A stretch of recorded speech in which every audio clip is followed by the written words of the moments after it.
वज़ीर-ए-आज़म आज डीआई खान में सैलाब से मुतासरा सगू पुल का दौरा करेंगे। वज़ीर-ए-आज़म को सगू पुल पर ट्रैफिक की बहाली के हवाले से ब्रीफिंग दी जाएगी।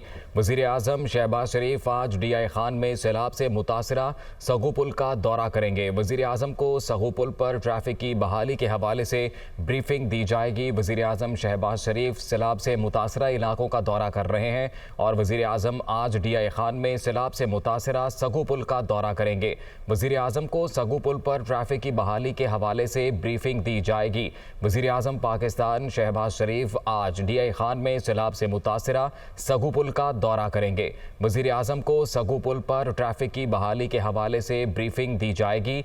वज़ीर-ए-आज़म शहबाज शरीफ आज डीआई खान में सैलाब से मुतासरा सगू पुल का दौरा करेंगे और वज़ीर-ए-आज़म को सगू पुल पर ट्रैफिक की बहाली के हवाले से ब्रीफिंग दी जाएगी। वज़ीर-ए-आज़म शहबाज शरीफ जो कि मुतहरिक हैं सैलाब से मुतासरा इलाकों का दौरा कर रहे हैं, आज डीआई खान में सैलाब से मुतासरा सगू पुल का दौरा करेंगे।